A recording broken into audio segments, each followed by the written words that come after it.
C'est maintenant le monde et l'écoute de la parole de Dieu, telle qu'elle nous est proposée aujourd'hui, 1er juin 2025. Le texte de l'Évangile est celui du livre de Jean, au chapitre 17, versets 20 à 26. Nous prions Dieu avant de lire les Écritures afin qu'elles deviennent pour nous paroles de vie.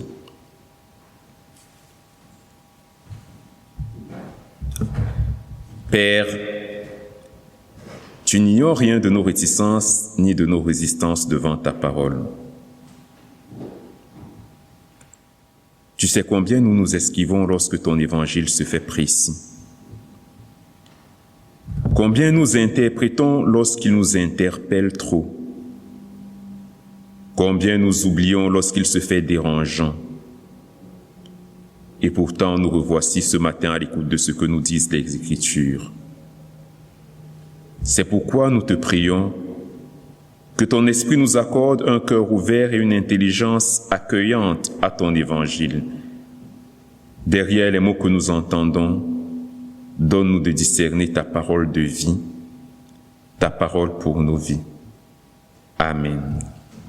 Alors nous lirons donc dans le Nouveau Testament, dans le livre de Jean, au chapitre 17, des versets 20 à 26.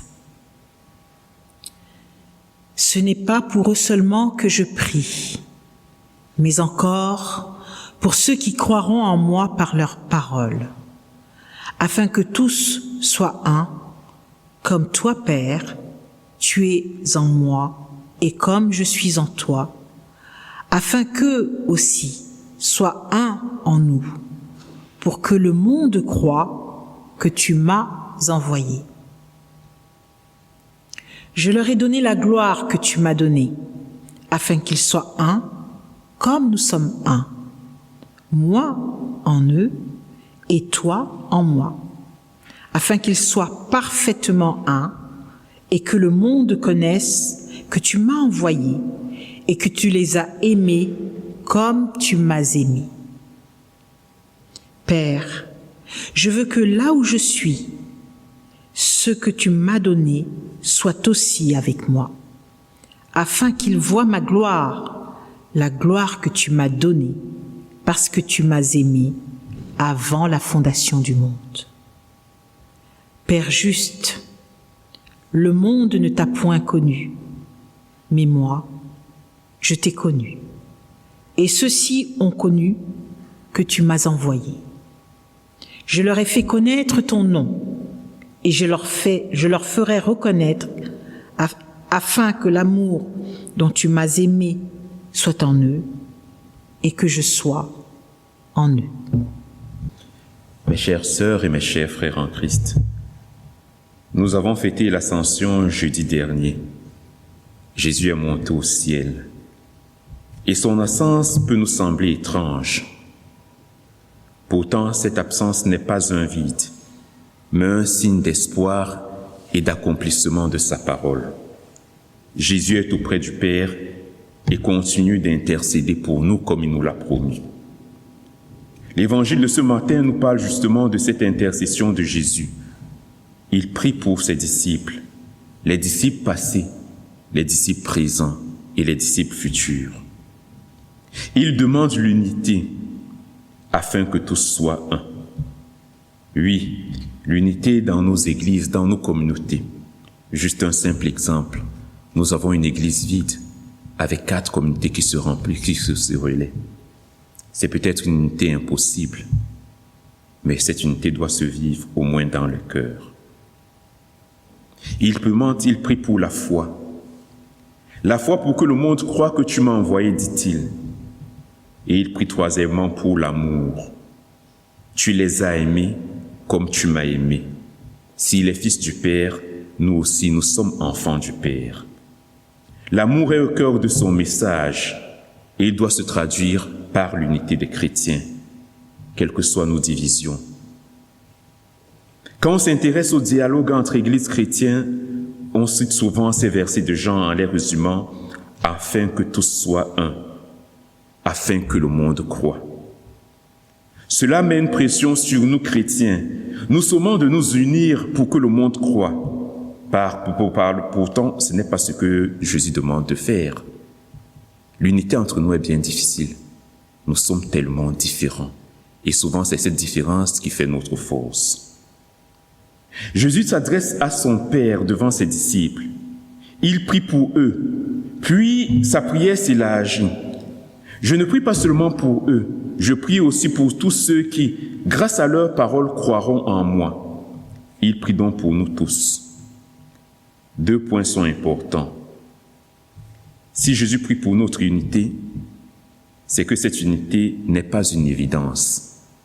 C'est pas une chose facile. L'unité de l'Église, quelle qu'elle soit sa définition, n'est pas acquise. C'est pas parce que nous tous nous sommes des chrétiens que nous prions au nom de Jésus-Christ que nous serons souvent certainement une seule Église, une seule communauté. Et la deuxième chose importante, c'est que Jésus le demande au Père. L'unité n'est donc pas un travail que nous devons accomplir, ni une œuvre pour mériter la grâce de Dieu. L'unité, c'est un don de Dieu. C'est un don de sa grâce. Et Jésus ajoute, « Je leur ai donné la gloire que tu m'as donnée. » Dans l'évangile de Jean, la gloire de Jésus, c'est le moment où il est élevé. D'abord sur la croix, puis lorsqu'il est ressuscité, et enfin, lorsque ce que nous avons célébré jeudi dernier, il est élevé au Père. Oui, c'est ça la gloire de Jésus. Élevé sur la croix, élevé en sortant du tombeau, et élevé lorsqu'il nous quitte pour aller vers le Père. Sa gloire commence donc sur la croix, car c'est là qu'il montre son amour infini pour nous. Dieu a envoyé son Fils unique, afin que quiconque croit en lui ne périsse pas, mais qu'il ait la vie éternelle. Grâce à ce qu'il a fait, nous n'avons plus à mériter notre salut, nous n'avons plus à mériter la vie éternelle, nous n'avons plus à chercher à combattre pour la gagner, soit par nos œuvres, soit par tout ce que nous pensons, nous disons. Elle nous est donnée. Celui qui vient en nous c'est lui qui vient en nous et nous permet d'entrer dans cette relation d'amour qu'il désire avec chacun de nous, tel qu'il est. Il ne veut pas forcément nous changer, mais il veut que nous venions à lui, en reconnaissant que nous sommes faibles, pécheurs, et il nous aidera à devenir meilleurs. La gloire donnée par le Père à Jésus-Christ, c'est de manifester son amour jusqu'au bout. C'est cet amour infini qui nous permet d'être un. Comme le Père et le Fils sont un, que tous soient comme un comme toi et moi. Père, tu es en moi et moi je suis en toi. Oui, le Père est dans le Fils et le Fils est dans le Père. Et ils sont un en nous parce que nous formons le même corps qu'eux. Et ça, c'est la prière de Jésus. Le lien d'unité qui doit nous faire rassembler, c'est d'abord l'amour. Comme le Père et le Fils s'aiment et sont l'un dans l'autre, nous aussi, nous pouvons nous aimer et être unis. Unis d'abord avec nos frères et nos sœurs, mais aussi unis à Dieu le Père par l'action du Saint-Esprit. Ce qui permet au monde de croire, c'est donc l'amour de Dieu pour nous, et non notre amour pour Dieu. Ce n'est pas ce que nous faisons tous les jours, nos gestes, venus au culte, s'engager, non.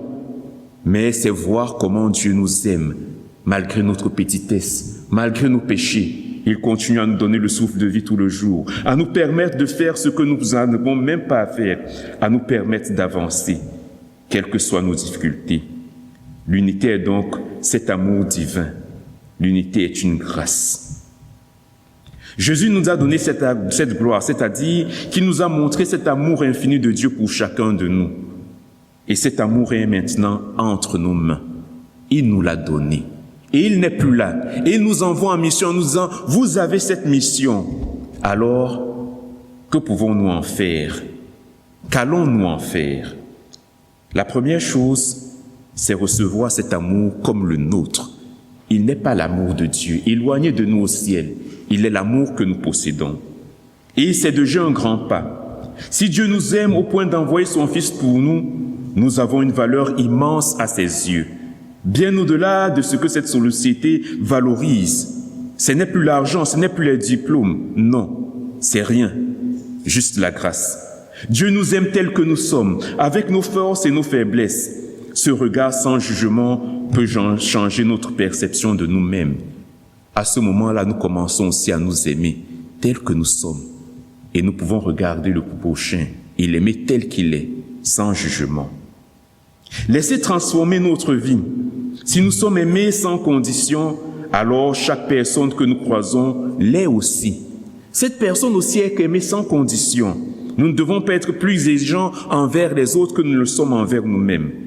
La valeur de chacun est immense. En reconnaissant cette valeur en l'autre, nos relations changent et notre vie s'en trouve bouleversée parce que nous regardons les autres d'un nouvel œil et nous les aimons comme Dieu nous a aimés.